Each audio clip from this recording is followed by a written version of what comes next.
Dear viewers, আমরা গতকাল কয়েকজন রোগীর অপারেশন করেছি।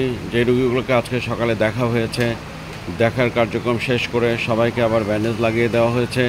এই ব্যান্ডেজ লাগিয়ে দেওয়ার উদ্দেশ্য হলো ওনারা যখন বাসায় যাবে যেন কোনো ধুলাবালি না পড়ে, চোখে যেন কোনো ক্ষতি না করে, সেই জন্যই সাধারণত আমরা ব্যান্ডেজ দিয়ে থাকি। এবং ওনাদেরকে ইনস্ট্রাকশন দেওয়া থাকে এই ব্যান্ডেজ ওনারা বাসায় গিয়ে খুলে ফেলবে। ওনাদেরকে কালো চশমা দিয়ে দেওয়া হচ্ছে। এই কালো চশমা ওনারা ব্যান্ডেজ খোলার পরে কালো চশমা পরে থাকবেন।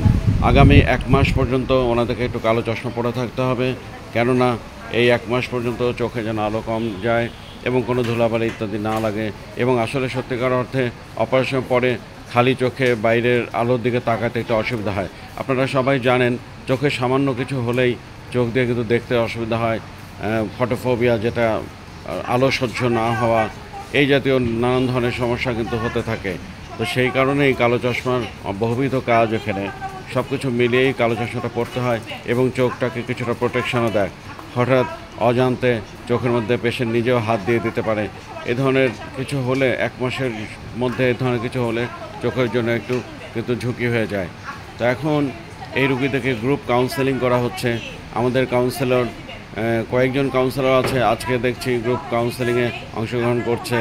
কাউন্সেলর হিসাবে আমাদের ঋতু, সে অলরেডি কাউন্সেলিং শুরু করেছে। আমরা শুনি সে কি বলে। যে ড্রপগুলো দেওয়া হয়েছে সেই ড্রপগুলো ব্যবহার করা শুরু করবেন। ড্রপের নিয়মটা আমি সবার শেষে বলে দিব। আপনাদের সবাইকে একটা করে কালো চশমা দেওয়া হয়েছে। এই কালো চশমাটা চোখে দিতে হবে 1 মাস। বাইরে যখন হাঁটাচলা করবেন, বাইরে ঘুরতে যাবেন, বাইরে বসে থাকবেন, তখন ওই কালো চশমাটা পরবেন।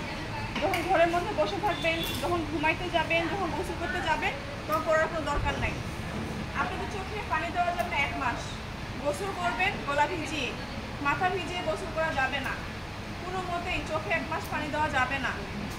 আপনারা যারা নামাজ পড়েন, নামাজ পড়লে ইশারায় নামাজ পড়বেন। রুকু সেজদা করে নামাজ পড়া যাবে না। এবং উজু করলে তায়াম্মুম করে উজু করবেন, পানি দিয়ে উজু করা যাবে না। বুঝতে পারছেন? আপনারা যারা ভক্তি করেন, ভক্তি করলে জিহাদ জবে প্রণাম করবেন, নিচু হয়ে হাঁটু গেড়ে প্রণাম করবেন না। মানে কোনো মতে 1 মাস নিচে হালা যাবে না। আপনারা চেয়ারে বসে আছেন, আপনাদের হাত থেকে যদি কোনো জিনিস নিচে পড়ে যায়, সেটা আপনারা নিজে থেকে তুলবেন না, কারো কাছ থেকে তুলে নেবেন।